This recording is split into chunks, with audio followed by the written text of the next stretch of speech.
Il y a quelques semaines, Lisa Pisano était à l'article de la mort et avait désespérément besoin d'une transplantation cardiaque et rénale. Mais en raison de son état de santé, elle n'était pas candidate à une greffe traditionnelle. Ses médecins lui ont donc proposé une nouvelle approche, une pompe mécanique pour son cœur, associée à un nouveau rein provenant d'un porc génétiquement modifié. C'est comme si vous étiez dans un labyrinthe et que vous ne trouviez pas la sortie.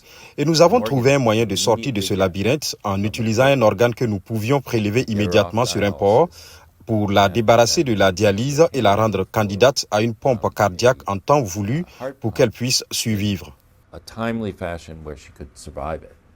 L'équipe de l'Université de New York a annoncé mercredi que Mme Pisano se rétablissait bien. Elle n'était que le deuxième patient à recevoir un rein de porc après une transplantation historique le mois dernier au Massachusetts General Hospital et la dernière d'une série de tentatives visant à faire de la transplantation de l'animal à l'homme une réalité. Lorsque nous avons pu, vous savez, offrir une autre option pour les soins palliatifs, elle était enthousiaste. Elle a tout de suite compris. Elle a compris. Elle savait qu'il s'agissait d'un traitement expérimental, que nous ne pouvions en aucun cas garantir qu'il serait couronné de succès. Mais elle voulait essayer. 10 jours après la transplantation, cette femme de 54 ans s'est saisie d'un déambulateur et a fait ses premiers pas. J'étais au bout du rouleau. J'ai tenté ma chance. Si ça n'a pas marché pour moi, ça aurait pu marcher pour quelqu'un d'autre. Et ça pourrait aider la personne suivante. Pendant ce temps, Richard Rick Sleiman, 62 ans, le premier homme à avoir reçu une greffe de rein de porc génétiquement modifié, est décédé 2 mois après l'opération, selon l'hôpital général du Massachusetts, qui a pratiqué la procédure.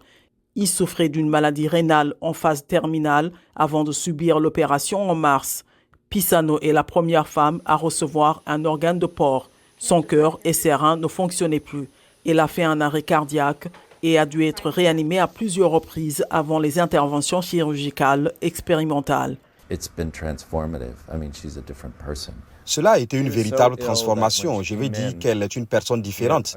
Elle était tellement malade que lorsqu'elle est arrivée, elle a fait quelques arrêts cardiaques, c'est-à-dire à quel point elle était proche de la mort.